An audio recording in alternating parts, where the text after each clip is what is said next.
What about the other gods, you say?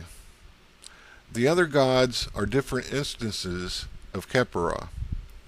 The world and the cosmos is a big place, and Khepera can be anywhere simultaneously.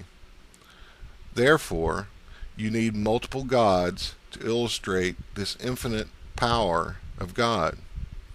Horus and Ra have falcons and the sun imaged to the imagination. But what about Khepera's appearance and other things of existence? Well, there you go. You need more gods for our imagination and thought so as to somehow comprehend how vast and infinite the power of God really is.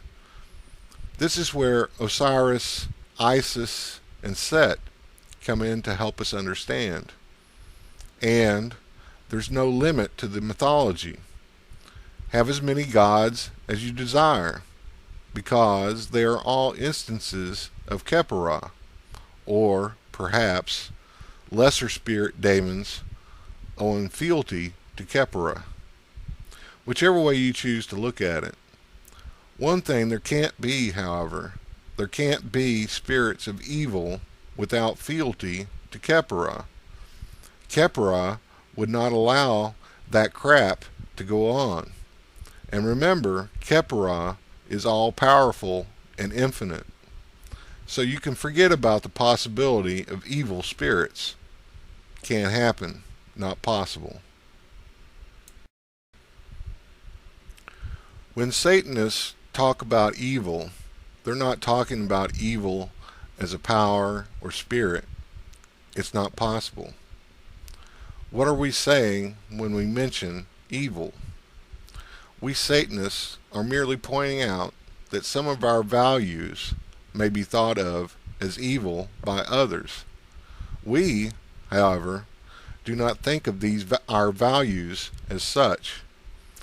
And all of our values are not thought of as evil by others. Only some of them are.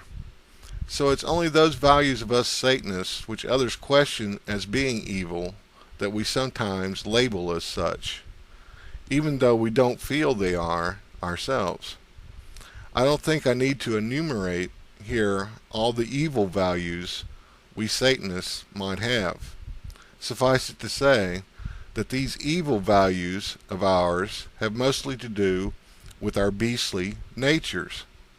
When I describe them as beastly, I'm talking about our human animal desires that our physical material bodies have, and which we Satanists understand as being created and instilled in us by Set, the creator of nature. Set created nature. Set is Khepera. Set is Satan. The theory of Set being an Egyptian Satan is correct. Satan was Set. He was a very ancient god of the Egyptians, though not the most ancient. Osiris and Hathor and Isis, or these gods with different names, were the most primeval gods of the Egyptians. You should even, I suppose, look upon Osiris as Satan. This is because Osiris was the horned god of Egypt. Set came later in history, though at a very early date, to be sure.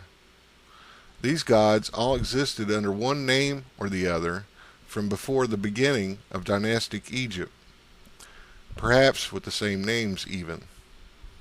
Set was the serpent god of the grain, who inherited his kingdom from the horn god and serpent goddess. Hathor was the earth mother goddess, whose worship started in the Stone Age.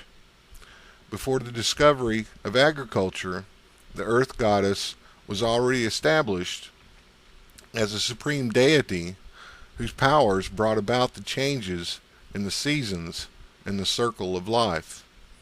The horn god of the hunt was the male deity counterpart of the earth goddess, who provided for and preserved the hunters of the tribe. Eventually, the horned god came to be seen as the son of the earth goddess at some point, and then he took the serpent goddess, his sister, for a mate. Isis, the serpent goddess, may have started as a goddess of the grain, when it was noticed by Stone Age hunter-gatherers that seeds germinated in the soil like the eggs of the serpent. The moon was always a nightly vision of the horned god and the horned serpent, since the crescent moon took the form of the horns upon wild game. Later, the serpent goddess was thought to be the moon for the same reason, as species of viper and cobra are horned. Perhaps even there may have been a primordial goddess of the moon before the agricultural stage, who was the sister of the horned god. Regardless, at some later point, after grain came to be cultivated, the serpent goddess took over the moon as her monthly messenger. Isis and the serpent were both life and death, and life in death. The serpent's shedding of its skin and its eggs represented life. The bite of poisonous snakes was death. Because of the snake's link with agriculture and regrowth of skin, it was renewed life in death. Dead ancestors were thought of as taking on a serpentine form. The horned god of the hunt provided food for the tribe from the hunt. His sister, the serpent goddess of the moon, provided food for the tribe from the grain harvest. The blood of horned animals was taken from the hunt and made libations for pouring to the serpent goddess in her fields of asphodel grain. Later, the same libations were poured to provide nourishment to the spirits of the dead. The horned god and the serpent goddess did decide to mate, and the god Set was their son. Set was the horned viper or horned cobra commonly found in either southern Europe or Egypt, respectively. His crocodile form swam the life and death-giving waters of the Nile. The lunar theology had a new prince of darkness, who was both horned god and serpent. As the need for hunting declined with the advent of the arts of agriculture, the new god Set eventually became more important and popular than his father. Osiris was given the lands of the dead to rule, while the living worshipped Lord Set and Queen Isis, the serpent gods of the harvest grains. The most ancient form of religious worship in Egypt was a lunar theology, and not the solar theology which later became so much a popular form of their belief. The mythic battles between Horus and Set are a literary artifact of the pre-dynastic struggle between the religions of the moon and the sun. The dynastic religion of the sun, with its worship of Ra and Horus, was a new theology developed by the priests of Heliopolis to replace the already extremely ancient ways of old. The myths featuring Lord Set, which have come down to us, were a creation of the priestly college at Anu. These myths were part of the Solarist program to replace the ways of the old religion. In their efforts, the Solarists were only partially successful, as can be seen from what is known of Egyptian history. The cult of Lord Set survived all attempts made against it by the upstart followers of the falcon and disk. And yet, these same priests of the sun, with all of their newfangled and strange dogmas, did, somehow, manage to contribute some few, important new discoveries to Egyptian thought and philosophy. Perhaps, or perhaps not. Because the difficulty is, at this distant vantage, to separate exactly what was first arrived at and by whom. For us followers of Lord Set, who still exist, some things, however, are even yet discernible beyond the bright glare cast by Amarna and the city of the sun.